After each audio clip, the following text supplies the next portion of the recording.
Okay, so this is the part 2 of the video. So let's move on to levels of cognition. This refers to ways of perceiving, imagining, and conceiving. Sullivan divided cognition into 3 levels, which are prototaxic, parataxic, and syntaxic. Experiences on the prototaxic level are impossible to communicate. Infants are not conscious of the relationship of crying due to hunger or being fed. For adults, it may take the form of momentary sensations, feelings, moods, and impressions. Parataxic experiences are personal, pre-logical, and communicated only in distorted form. Infants may see the cause and effect relationship between saying please and the presence of candy. This is illogical in a way since there should be another person to honor the request. If the other person is absent to grant the saying of please and appearance of candy, children resort to asking it from God or an imaginary friend. The same behavior also occurs in adults. Syntaxic cognition is meaningful interpersonal communication where meaning of experiences are consensually validated by two or more persons. Okay, before I move on to the second subtopic, which is the interpersonal context of this theory, and also involves the discussion about the development of personality in relation to the stages of development, let's have a quick review of what I have discussed to the class so far. Okay, so this way we can relate each concept to the stages of development. Okay, at the very basic level, personality as an energy system comes with either tension or energy transformation. Tension is either a need or anxiety. Tension are behaviors that satisfy the need and reduce anxiety. Tensions that transform into either overt or covert behavior are called energy transformations. So as you can see in my PowerPoint slide, tension became magnified into energy transformation. An organized pattern of overt or covert behaviors that characterize a person throughout a lifetime is called dynamism. A group of dynamisms that maintains the people interpersonal security by protecting them from anxiety is called self-system. So basically, in the personal context of interpersonal theory, it comes first from an energy that is either a need or anxiety. So these two is called tension. A group of this tension becomes energy transformation, which is the overt or covert behaviors.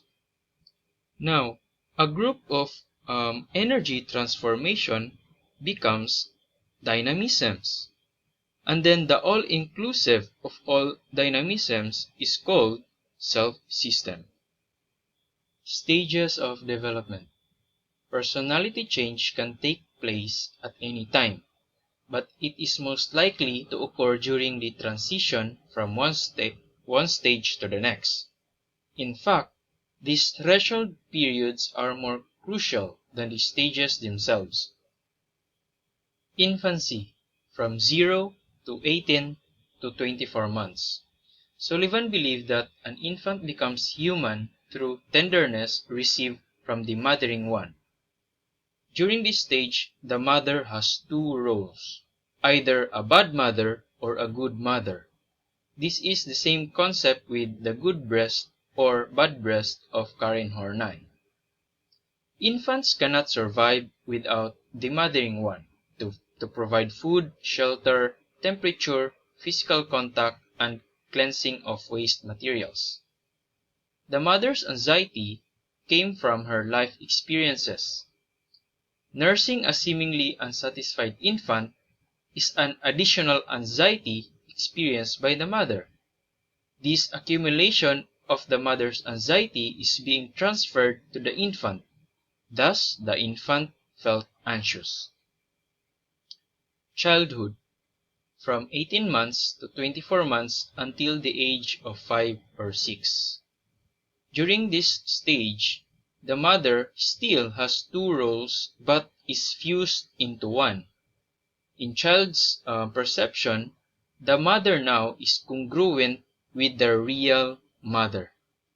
So, the children label behaviors as good or bad in imitation of their parents. Also, good and bad now imply social or moral value and no longer refer to the absence or presence of that painful tension called anxiety. Beside their parents, children often have this significant relationship with an imaginary playmate or imaginary friend. This imaginary friend enables children to have a safe, secure relationship that produces little anxiety. Parents sometimes observe their children talking to an imaginary friend, calling it by real name, and possibly even insisting that an extra place to be set at the table or space in order for that imaginary friend to be accommodated. Sullivan insisted that having an imaginary friend is not a sign of pathology, but a positive event that helps the child become ready for intimacy with real friends during the next stage, which is pre-adolescence. This comfortable, non-threatening relationship with an imaginary playmate permits children to be more independent of parents and to make real friends in later years. Personally, I don't remember having imaginary friends with names and with places in the house or at school, but I remember that I have toys and I talk to them and even putting them beside me during bedtimes. Juvenile era. During this stage, the child begins with the appearance of the needs of peers or playmates of equal status, and ends with one finds a single chum to satisfy the need for intimacy. The child should learn to compete, compromise, and cooperate. Cooperation is a critical step in becoming socialized and is the most important task confronting children during this stage of development. Pre-adolescence. During this time, it coincides with Sullivan's story in his relationship with the 18-year-old guy named Clarence Billinger. So, according to Sullivan, this stage is about the time for intimacy with one particular person, usually a person of the same gender. So, for the first time, if we look back in the previous stages, it was all self-centered development. Right now, in pre-adolescence, for the first time, it takes a genuine interest in the other person. The outstanding characteristic of pre-adolescence is the genesis of the capacity for intimacy and love for that chum or best friend. So, to be liked by your peer is more important to the pre-adolescent than to be liked by teachers or parents. Chums are able to freely express opinions and emotions to one another without fear of humiliation or embarrassment. These relationships, however, are not complicated with lust.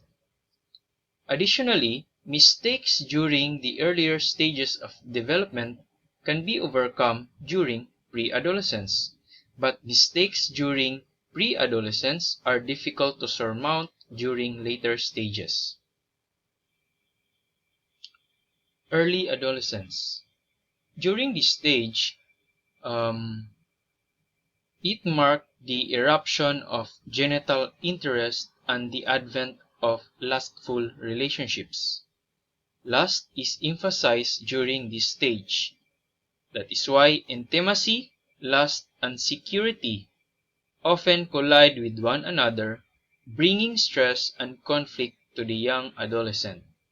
Stress comes in, such as self-doubt, uncertainty, and ridicule from others that may lead to decrease in self-esteem and increase in anxiety.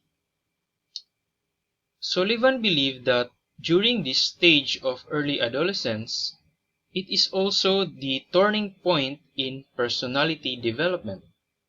The person either emerges from this stage in command of intimacy and lust dynamisms or face serious interpersonal difficulties during future stages.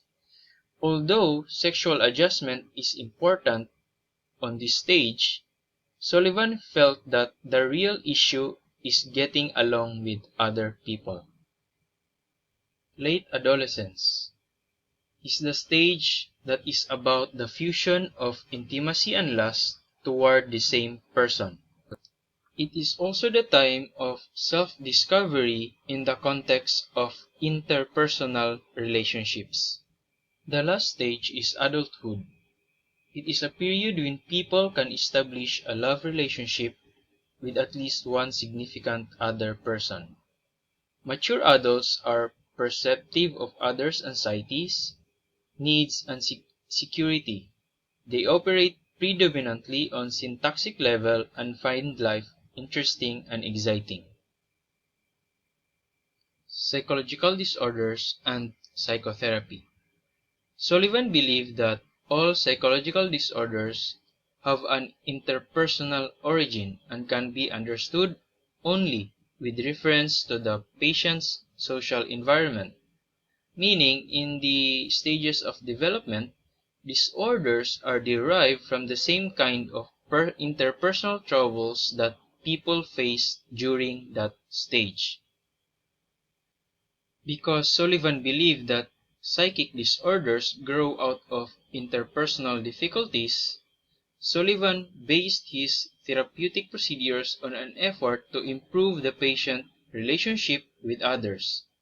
To facilitate this process, the therapist serves as an participant observer, becoming part of an interpersonal, face-to-face relationship with the patient and providing the patient an opportunity to establish syntactic communication with the other human being. Research on imaginary friends. So researches supports the idea of Sullivan that imaginary friends during childhood foster enjoyment and good relationship, which will be reflected in the interpersonal relationship during. I would like to acknowledge the relevant questions as posted in our class Google Sheet. So, number 1, how can a person try to protect oneself against interpersonal tensions? Second, in what way can imaginary friends create conflict with others? Third, what are the pros and cons of chums for girls and boys? And fourth, criticisms of interpersonal theory. So I will answer this in our class Google Sheet. Okay, so as the reporter of this topic, honestly, I don't really resonate with the concepts of Sullivan's interpersonal theory. However, by knowing the life history of Sullivan and his emphasis on interpersonal relationship and its influence sa psychological health is a big help sa ato ang profession. So that's all and thank you for listening.